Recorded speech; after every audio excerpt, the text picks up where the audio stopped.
जय भवानी जय शिवाजी. मित्रांनो, आजचा दिवस अत्यंत खास, कारण आज आपले प्रेरणास्थान हिंदवी स्वराज्याचे संस्थापक छत्रपती शिवाजी महाराज यांची जयंती. आणि ही जयंती आपण खूप मोठ्या जल्लोषात साजरी करणार आहोत. शिवराय म्हणजे केवळ एक राजा नाही, तर तो एक विचार, एक प्रेरणा, एक चिरंतन शक्ती. आणि आज हा उत्सव म्हणजे त्यांच्या विचारांचा जागर. आमच्या सोसायटीमध्ये आज संपूर्ण दिवस विविध कार्यक्रमाने साजरा केला जाणार आहे. तर चला पाहूया मग या सोहळ्याची सुरुवात कशी होते ते. आज आम्ही सुरुवात केली बालचित्रकला स्पर्धेने, ज्यामध्ये अगदी छोट्या छोट्या लहान मुलांनी पार्टिसिपेट केलेली. आणि या लहानग्यांनी शिवरायांच्या गौरवशाली इतिहासावरती खूप असे सुंदर चित्र रंगवले. बालचित्रकला स्पर्धेत मुलांनी आपल्या कल्पकतेच्या माध्यमातून शिवरायांचे पराक्रम, गड किल्ले, अफजल खान वध, आग्रा भेट आणि मावळ्यांची शौर्यगाथा असे विशेष विषय कागदावरती साकारले. या छोट्या हातांनी उभा केलेल्या चित्रामध्ये किती मोठा इतिहास सामावलाय हे पाहून खरंच अभिमानच वाटतो. तसेच छोट्या मुलांसाठी आम्ही कलर करण्यासाठी पेजेस दिलेले आणि या ठिकाणी त्यांनी खूप मोठा उत्स्फूर्त प्रतिसाद दिला. या स्पर्धेत भाग घेतलेल्या प्रत्येक बालकाच्या मनात शिवरायांची प्रेरणा रुजावी हेच आमचं ध्येय. शिवराय केवळ इतिहास नव्हते, तर ते आपल्या मनात एक रुजणारा विचार, जो या चिमुकल्यांच्या कुंचल्यातून प्रकट होताना दिसत होता. तसेच या स्पर्धेत सर्व विजेत्यांचे मनपूर्वक अभिनंदन आणि सहभागी झालेल्या प्रत्येक चिमुकल्यांचे मोठ्या भविष्यासाठी खूप खूप शुभेच्छा. तसेच सकाळपासूनच महिला आणि लहान मुलींनी सुंदर सुंदर रांगोळ्या काढल्या. या रांगोळ्यामध्ये महाराजांचा अद्भुत पराक्रम, गड किल्ले ही मराठी संस्कृतीचे दर्शन घडते. प्रत्येक रांगोळीत एक वेगळीच प्रेरणा होती, जणू इतिहास पुन्हा रंगामध्ये साकार झालाय. छत्रपती शिवाजी महाराज यांचे आयुष्य म्हणजे शौर्य, पराक्रम आणि संस्कृती याचे एक अति उत्तम उदाहरण. महाराजांच्या परंपरेला सन्मान देत आज आपण पारंपरिक पद्धतीने शस्त्र प्रदर्शन करणार आहोत. तर या शस्त्र प्रदर्शनाबद्दल थोडीशी माहिती मी देतो आणि बाकीचं तुम्ही नक्कीच स्क्रीनवरती बघू शकता.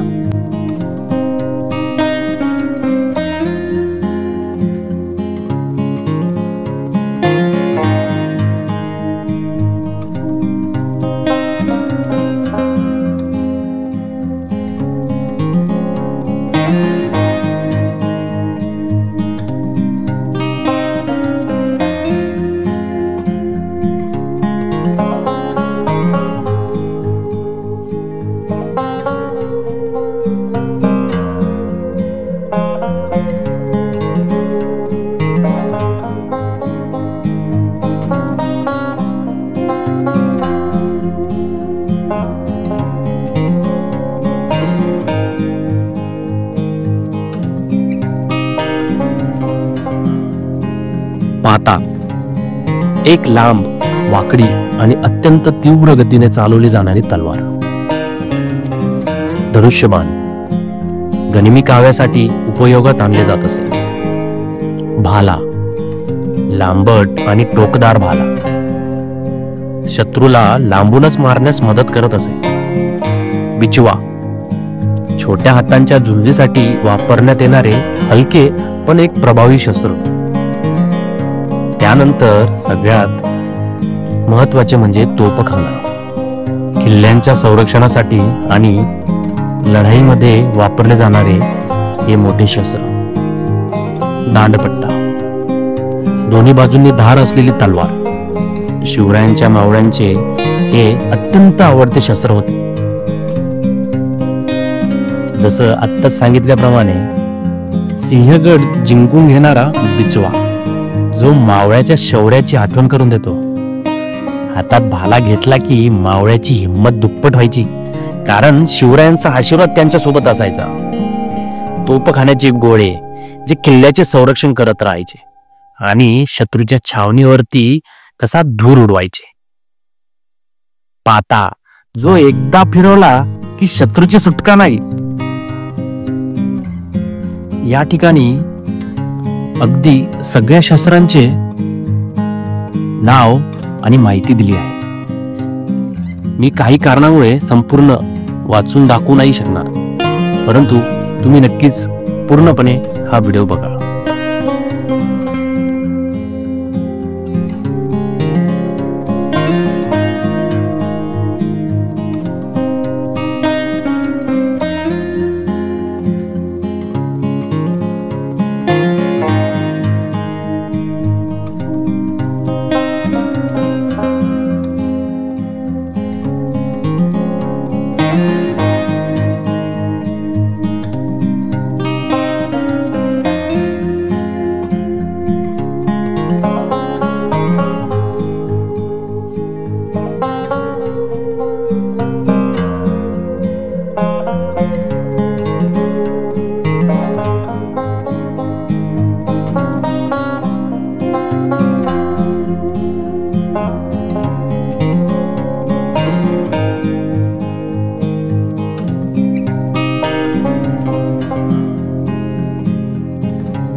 छत्रपती शिवाजी महाराजांनी नेहमीच समाजसेवेवरती भर दिलेला.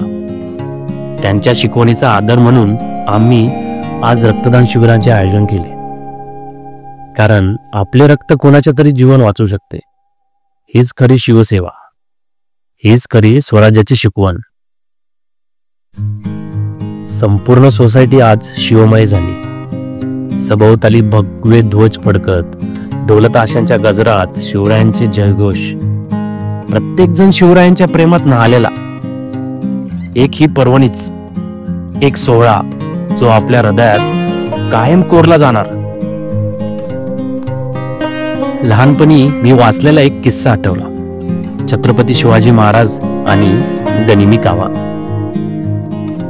एकदा औरंगजेबाने आपल्या सरदाराला जयसिंग आणि दिलेर खान यांना आदेश दिला की शिवाजी महाराजांना पकडून आणा. दिलेर खानाने कुटील डाव आखला आणि पुरंदर किल्ल्यावर जोरदार हल्ला केला. शिवरायांनी मोजक्या सैन्यासह वीरतेने प्रतिकार केला, पण परिस्थिती बिकट होती.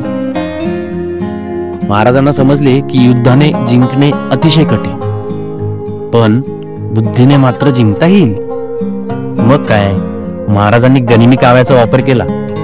त्यांनी मुघलांशी तह करण्याचे नाटक केले आणि दिलेर खान सोबत बोलणी सुरू केली. बोलणी सुरू असताना महाराजांनी आपले किल्ले, सैन्य आणि राज्य सुरक्षित ठेवण्याच्या हालचाली सुरू केल्या. तहाच्या अटीप्रमाणे महाराजांनी काही किल्ले मुघलांना दिलेही, पण लवकरच त्यांनी ते परत जिंकूनही घेतले. युद्ध जिंकायचं असेल तर फक्त ताकद नाही तर बुद्धीही तितकीच महत्वाची असते. हे आपण महाराजांकडून शिकण्यासारखे आहे. एक नाही तर अशा हजारो गोष्टी आहेत ज्या आपण महाराजांकडून शिकू शकतो. हा आमचा एक छोटासा प्रयत्न होता. आता वेळ आली होती ती आपल्या मुलांनी आणि काही कलाकारांनी सादर केलेल्या नृत्य आणि नाटकांचा. महाराजांच्या जीवनावर आधारित नाट्यप्रयोग, शिवरायांची गाणी आणि त्यांच्यावर आधारित भव्य नृत्य प्रस्तुती यामुळे संपूर्ण वातावरण भारावून गेले. जणू आपण काही त्या ऐतिहासिक काळातच गेलो, जिथे शिवराय आपल्याला मावळ्यांसोबत राणी जिजाऊंच्या पायाशी उभे आहेत. काही कारणास्तव मी पूर्ण व्हिडिओ नाही टाकू शकणार, परंतु छोट्याशा क्लिप्स आहेत ज्या तुम्ही बघू शकता.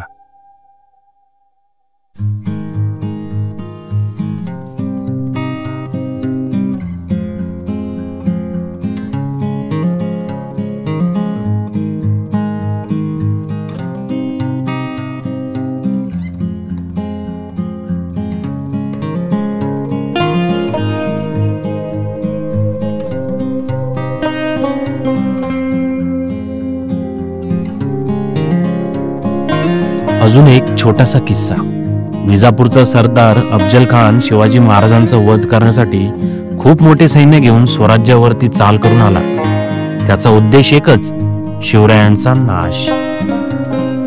अफजल खानाने वाटेत अनेक मंदिरे, अनेक गावे उद्ध्वस्त केली. तो जोरात गरजला, शिवाजी समोर येईल तर त्याला खेचून टाकीन. पण महाराज हे ओळखून होते की हा माणूस विश्वासघातकी आहे.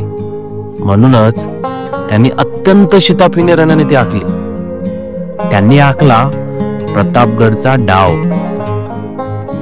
महाराजांनी अफजल खानाला प्रतापगडावर भेटीचं आमंत्रण दिलं. दोघांची भेट एका मांडवाखाली ठरली.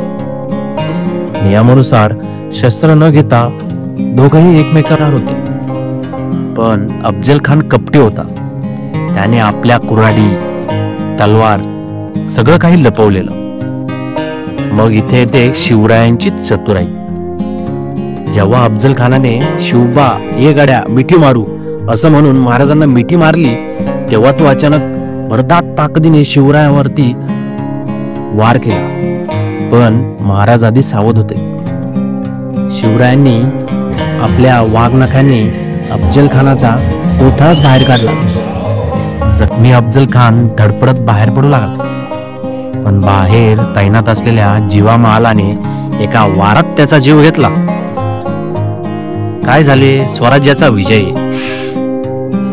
अफजल खानाचा वध होताच शिवरायांच्या मावळ्यांनी विजयाच्या वेगाने मुघल सैन्यावर हल्ला केला आणि प्रचंड असा मोठा विजय मिळवला. या युद्धानंतर शिवरायांचे नाव संपूर्ण हिंदुस्थानात दुमदुमू लागले. याच्यावरून एक शिकवण भेटती, ती म्हणजे धोका द्यायचा असेल तर तो कपटी लोकांनाच द्या. जय भवानी, जय शिवाजी.